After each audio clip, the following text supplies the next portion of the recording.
মানব ইতিহাসের সবচেয়ে উষ্ণতম বছরের মুখোমুখি হতে যাচ্ছে বিশ্ব। যুক্তরাজ্যের আবহাওয়া দপ্তরের পূর্বাভাস অনুযায়ী মানবসৃষ্ট জলবায়ু পরিবর্তনের সাথে প্রশান্ত মহাসাগরে তৈরি হওয়া স্মরণকালের সবচেয়ে শক্তিশালী এল নিনো যুক্ত হয়ে 2027 সাল পরিণত হতে পারে সবচেয়ে উত্তপ্ত বছরে।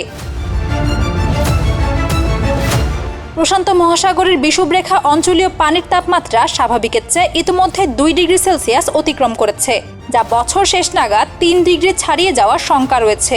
এল নিনোর প্রভাবে সমুদ্রপৃষ্ঠের অতিরিক্ত তাপ বায়ুমণ্ডলে ছড়িয়ে পড়ে বিশ্বজুড়ে আবহাওয়ার স্বাভাবিক রূপ বদলে দেয়। এভাবেই কোটি কোটি মানুষের ঘরে দেশ জুড়ে ফ্রিজ একটাই, ওয়ালটন। ফলস্বরূপ দক্ষিণ এশিয়ায় মৌসুমি বৃষ্টিপাত অস্বাভাবিকভাবে কমে গিয়ে তৈরি হয় মারাত্মক খরা ও দাবানল। এর বিপরীতে ইকুয়েডর ও আমেরিকার দক্ষিণাঞ্চলে সৃষ্টি হতে পারে ভয়াবহ বন্যা। চরম আবহাওয়ার এই প্রভাব সরাসরি আঘাত হানবে বৈশ্বিক কৃষি ও অর্থনীতিতে। খরা ও অতিরিক্ত গরমে চাল, কফি ও কোকোর উৎপাদন মারাত্মকভাবে ব্যাহত হয়ে বিশ্বজুড়ে খাদ্যদ্রব্যের দাম সাধারণ মানুষের নাগালের বাইরে চলে যাওয়ার বড় ঝুঁকি তৈরি হয়েছে। বিজ্ঞানীরা বলছেন, ভূপৃষ্ঠের তাপমাত্রা যত বাড়বে এল নিনোর আঘাত তত তীব্র হবে, যার চরম মাসুল গুনতে হবে গোটা পৃথিবীকে।